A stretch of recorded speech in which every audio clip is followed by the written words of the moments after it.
Hi guys, कैसे हैं आप लोग। हम उम्मीद करते हैं कि आप लोग अच्छे होंगे, जहाँ भी होंगे, स्टडी करते होंगे। सबसे पहले तो हम आप लोगों को हम अपने चैनल पर वेलकम करते हैं। वेलकम है आप सभी को। हमने क्लास 10th का कोऑर्डिनेट ज्योमेट्री स्टार्ट किया है। आज ही फर्स्ट वीडियो स्टार्ट करने वाले हैं। जो आप लोगों को देख रहे हैं, आप लोग देख रहे हैं, रेने देकाल्ते इनका जन्मदाता माना जाता है। रेने देकाल्ते का जन्म जो है 1596 में हुआ था और इनका निधन 1650 में हो गया। रेने देकाल्ते एक दार्शनिक थे और वो सभी दर्शन को एक विज्ञान के रूप में बदलना चाहते थे। और उन्होंने कोऑर्डिनेट ज्योमेट्री को क्या किया, उसने जितने भी आकृति थे सारे आकृति को उन्होंने बीज गणित के रूप में साधन करके उस सभी का स्टडी किए और स्टडी करने के बाद हम लोगों के बीच में डाले। इसलिए हम लोग कोऑर्डिनेट ज्योमेट्री आज पढ़ पाते हैं। कोऑर्डिनेट ज्योमेट्री, और इससे पहले हमें पता था कि अलजेब्रा और ज्योमेट्री, बीजगणित और ज्यामिति में कहीं कोई संबंध नहीं है। इन्होंने बताया कि इन दोनों में संबंध है, तो आज हम उसी के बारे में चर्चा करने वाले हैं। देखिए, इसमें कोऑर्डिनेट ज्योमेट्री, इसमें सबसे पहले हम देखते हैं कि इसका डेफिनेशन थोड़ा हम देख लेते हैं। डेफिनेशन है क्या? डेफिनेशन है कि वस्तुतः यानी कुछ आकृतियां जो होती थी, उन आकृतियों को अध्ययन करने के लिए उन्होंने बीजगणित के संबंध से जोड़ा। इसी को हम क्या कहते हैं? निर्देशांक ज्यामिति कहते हैं। अतः हम लिख सकते हैं गणित की वह शाखा जिसके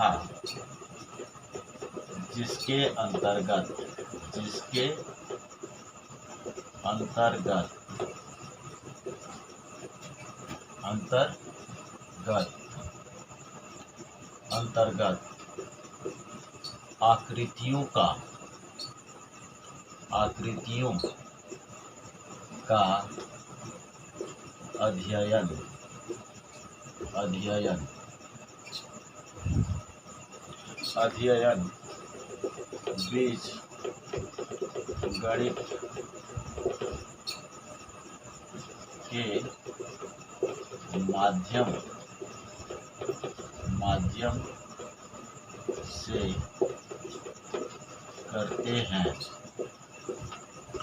करते हैं निर्देशांक ज्यामिति कहलाता है। निर्देशांक ज्यामिति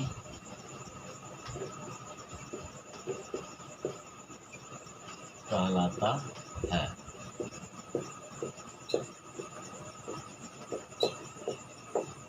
आइए एक बार फिर हम देख लेते हैं। गणित की वह शाखा जिसके अंतर्गत आकृतियों का अध्ययन बीज गणित के माध्यम से करते हैं, निर्देशांक ज्यामिति कहलाता है। अब ये बात आ जाता है निर्देशांक ज्यामिति। तो निर्देशांक ज्यामिति निर्देश जोड़ अंक, निर्देश अंक से निर्देशित किया गया। अब कैसे किया गया, एक देख लीजिए। एक शॉर्ट में हम दे देंगे क्योंकि क्लास 9th में आप लोगों ने इसके बारे में कुछ हद तक आपने पढ़ लिया होगा। देखिए, शॉर्ट में हम देखते हैं एक कार्तीय तल। कार्तीय तल क्या होता है? कार्तीय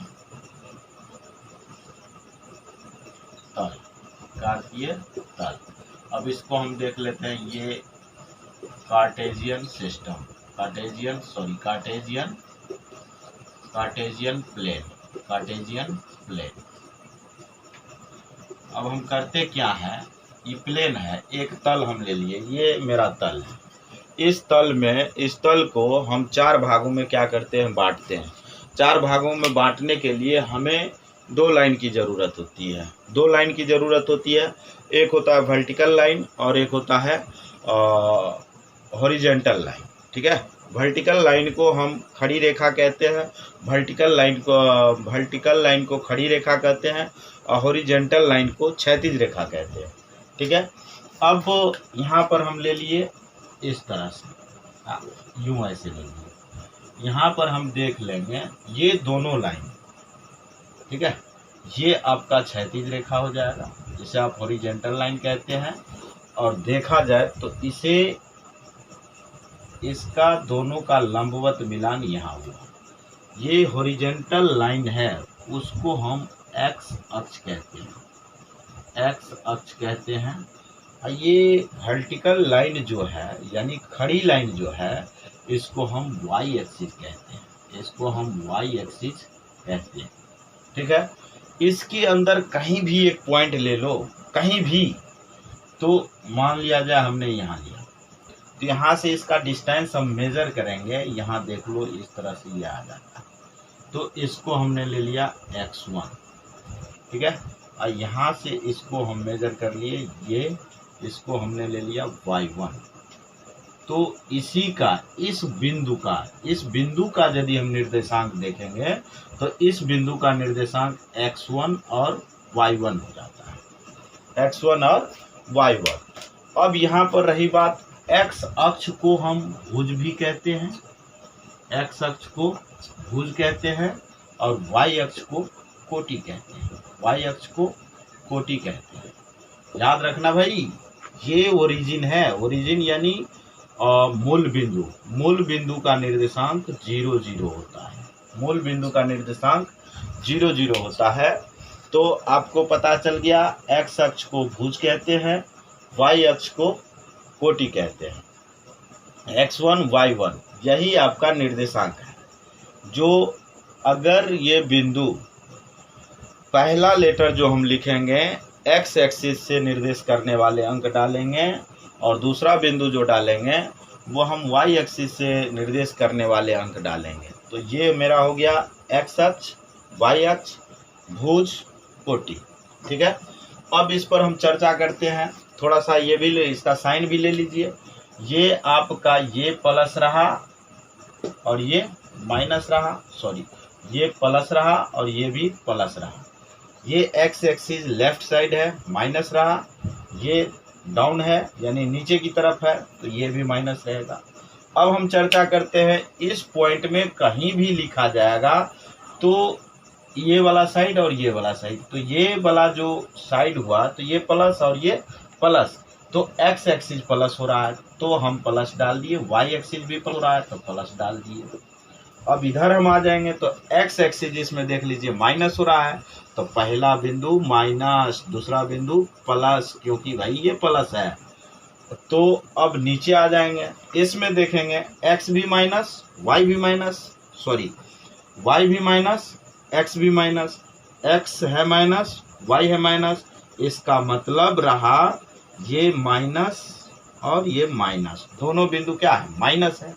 अब इसमें आ जाएंगे तो इसमें देखेंगे y axis minus, x axis plus, तो ये प्लस और ये माइनस, यहाँ ये चर्चा हुआ। अब इसमें हम देख लेते हैं, ये फर्स्ट क्वाड्रेंट यानी प्रथम चतुर्थांश, इसमें देख लेंगे ये द्वितीय चतुर्थांश, ये सेकंड, ये फर्स्ट, ये थर्ड और ये फोर्थ। ठीक है, तो इसको हमने देख लिया। अब हम देखते हैं कि ये निर्देशांक ज्यामिति काम कहाँ कहाँ करता है, इसका अनुप्रयोग यानी प्रयोग कहाँ कहाँ होता है। भौतिकी में होता है, इंजीनियरिंग में होता है, और भूकंप लॉजी या भूकंप से जो भी रिलेटेड अध्ययन करता है, भूकंप अध्ययन में भी इसका काम होता है, इसका प्रयोग होता है। अब हम देख लेते हैं इसके जरिए, इसमें जो पढ़ना है, इस एक्सरसाइज में जो हमको पढ़ना है, दूरी सूत्र पढ़ना है, डिस्टेंस फार्मूला के नाम से हम जानते हैं। तो इसको हम वेरीफाई कर लेते हैं, इसको हम वेरीफाई करेंगे कि दूरी सूत्र कहाँ से आया और कैसे आया, क्या होता है दूरी सूत्र, इसके बारे में हम चर्चा कर लेते हैं। इसी के साथ ये ख़त्म भी हो जाएगा और ये इंट्रोडक्शन क्लास है भाई। अब यहाँ हमने ऐसे करके ये एक्सिस ले लिया, y एक्सिस, और ये हमने लिया एक्स एक्सिस, ठीक है। और इसके बीच हम दो बिंदु कहीं भी ले सकते हैं, किसी जगह भी ले सकते हैं। यहाँ एक बिंदु ए ले लिया और एक बिंदु यहाँ पे हमने बी ले लिया, सॉरी यहाँ पे ले लो बी ले लिया हमने। इन दोनों के बीच के बिंदु की दूरी दोनों बिंदुओं के बीच की दूरी कह रहा है ज्ञात करने के लिए, तो यहाँ पर हम लिख लेंगे दूरी सूत्र। क्या लिखा हमने? दूरी सूत्र। दूरी सूत्र यानी इसको हम लिख सकते हैं डिस्टेंस फॉर्मूला। Distance formula.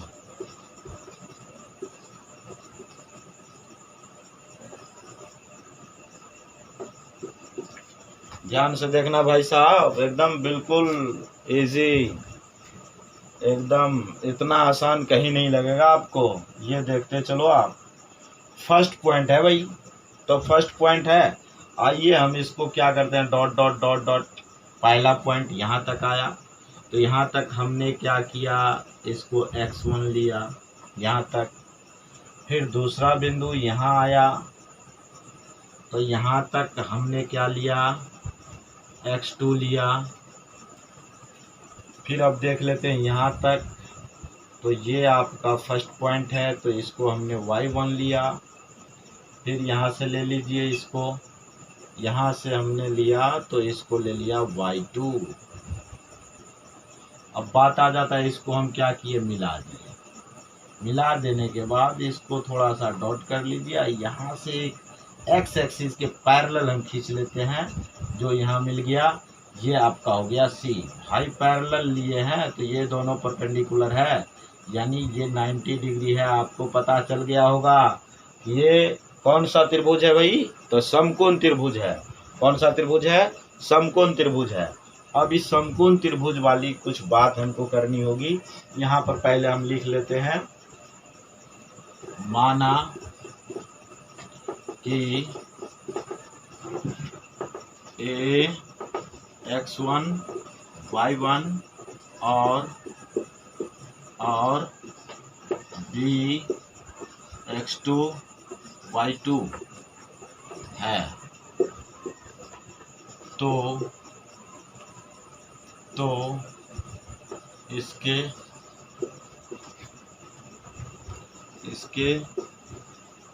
बीच की दूरी, इसके बीच की दूरी। चलिए आइए हम देखते हैं इसके बीच की दूरी कैसे होगा। एकदम ध्यान से यहाँ देखना है भाई साहब। यहाँ ये टोटल लेंथ यहाँ तक x2 है और ये यहाँ से यहाँ तक की लेंथ ये x1 है, ठीक है। तो ये डिस्टेंस हमको निकालना है। ये डिस्टेंस, ये अगर ये डिस्टेंस हम निकालेंगे तो इसका मतलब हुआ ये डिस्टेंस, दोनों क्या है, पैरेलल है। पैरेलल है तो दोनों का डिस्टेंस सेम हो जाएगा। जरा सोचिए इस तरह से, ये आपका रहा x1 और ये पूरे रहा x2, तो ये टोटल लेंथ यहाँ तक है और इसकी दूरी निकालनी है। तो ये अगर मान लो इतना x2 है, तो x2 में से हमने x1 इतना को क्या किया, हटा दिया, तो हमको ये डिस्टेंस तो इजी वे में निकल जाएगा, यानी x2 माइनस x1। तो भाई साहब ये हमने क्यों किया, तो ये हमने इसलिए किया क्योंकि AC की दूरी निकालनी थी। तो AC बराबर यहाँ पर हो जाएगा, AC बराबर x2 माइनस x1। अब हमको क्या करना है, यहाँ पर देख लीजिए, इसको हमने खींचा तो ये डिस्टेंस जैसे ही निकलेगा, ये डिस्टेंस तो समझ लेना वो BC है। तो ये डिस्टेंस निकालने के लिए हमको क्या करना पड़ेगा, y2 में से y1 लेस करना पड़ेगा, यानी इतना कट जाएगा तो बचेगा ये, तो ये बचेगा, तो यही तो हो जाएगा BC की दूरी। तो ये BC बराबर हम लिख लेंगे, BC is equal to y2 minus y1, y2 minus y1। तो अब आइए हम पाइथागोरस का प्रमेय लगा लेते हैं। पाइथागोरस का प्रमेय, पाइथागोरस के प्रमेय से, पाइथागोरस के प्रमेय से पाइथागोरस का प्रमेय क्या है भाई?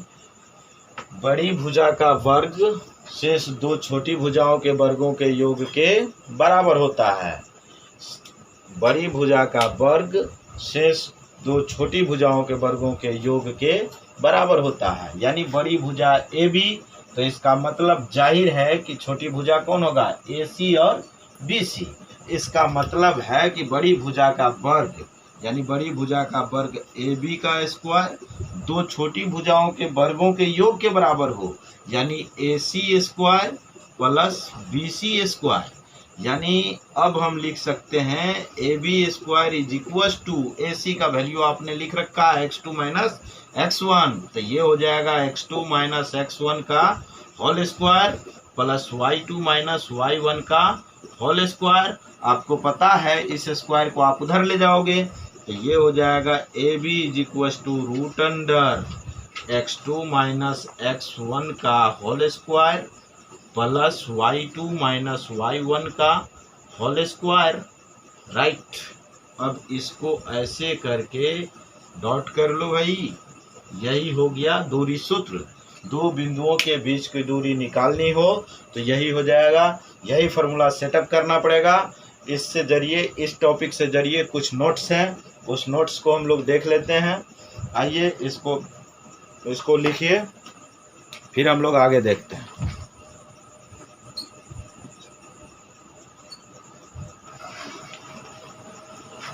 तो आइए हम लोग देखते हैं इसका महत्वपूर्ण नोट्स क्या है, ठीक है ना। तो महत्वपूर्ण नोट्स समझो या रिमेम्बरेबल समझो या फिर अत्यंत समझो, आइए देखते हैं। टेंशन नहीं लेने का भाई, बिल्कुल मैथ्स एकदम आपको समझ लो, maths is a favourite subject,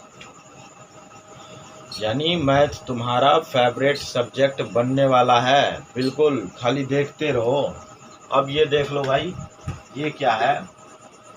first number point आता है, बिंदु आपको ए दे रखा है, बी दे रखा है और सी दे रखा है, और सी दे रखा है।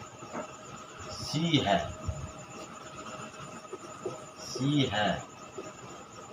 तब यह संरेखी होगी यदि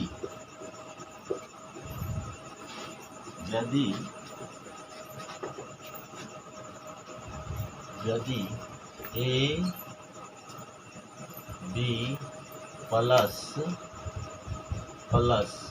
B C, A B plus B C. चलिए तो देखिए क्या कह रहे थे, ए बी और सी है। यदि बिंदु हमको ए बी और सी है तब यह संरेखी होगी यदि A B plus B C बराबर ए सी हो तब। इसमें कोई भी कंडीशन हो सकता है भाई। इसमें देख लो, कोई दो छोटी भुजा होगी और वह बड़े भुजा के इक्वल होगा। सम दो छोटी भुजाओं का सम बड़े भुजा का इक्वल है तो समझ जाओ वो संरेखी है। बड़ा भुजा बी सी भी हो सकता है, तो ए बी प्लस ए सी बराबर बी सी। बड़ा भुजा ए बी भी हो सकता है, तो ए सी प्लस बी सी बराबर ए बी। तो ये समझ लो कि वह क्या होगा? संरेखी होगा। अब बात आ जाता है, जैसे यहाँ पर हमने क्या लिखा था? बिंदु नहीं लिखा था, बिंदु लिख लो आपने। ये फर्स्ट नंबर हो गया भाई। सेकंड नंबर आ जाता है, बिंदु ए बी और सी हो तब ए बी बराबर बी सी बराबर ए सी। तो समझ जाना आप, ये समबाहु त्रिभुज है, समबाहु त्रिभुज है, समबाहु त्रिभुज है। ए बी बराबर बी सी बराबर नहीं ए सी, तो समझ जाना आप समद्विबाहु त्रिभुज है।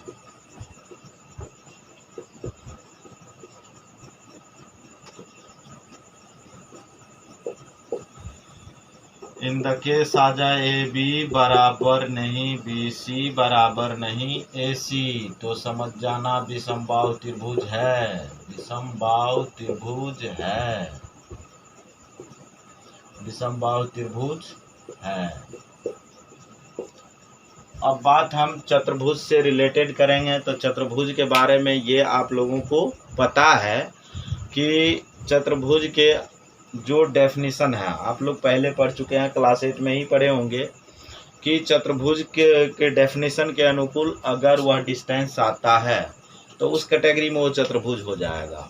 अब बात आता है किसका, बात आ जाता है, एक चीज़ और हमने नहीं लिखवाया था कि एक्स बिंदु एक्स अक्ष पर कोई बिंदु हो तब उसका निर्देशांक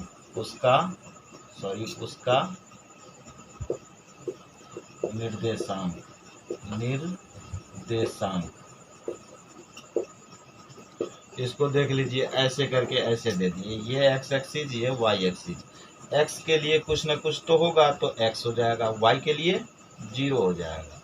यदि यही बिंदु वाई अक्ष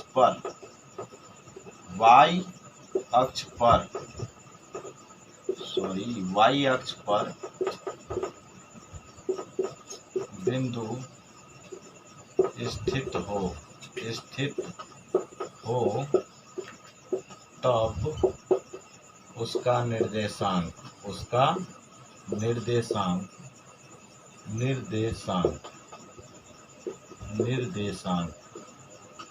ये आपने देख लिया x0, और ये यहाँ पर ले लिए तो y तो होगा कुछ, परंतु x0 हो जाएगा। तो x हमको पता है पहले लिखते हैं, y बाद में लिखते हैं, तो ये हो जाएगा 0y। ठीक है, ये मूल बिंदु है। अब मूल बिंदु से किसी बिंदु का दूरी निकालना हो तो डायरेक्ट हम इसको लिख सकते हैं, मूल बिंदु से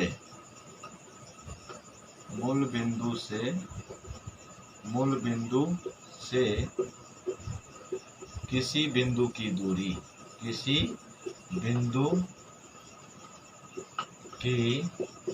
दूरी बराबर हो जाएगा √x² + y²। That's all. हमारे YouTube चैनल को सब्सक्राइब कीजिए और इसी तरह सारे वीडियो पाते रहिए। टाइम से पहले, समय से पहले आपका सारा सिलेबस कंप्लीट कराया जाएगा। Thank you.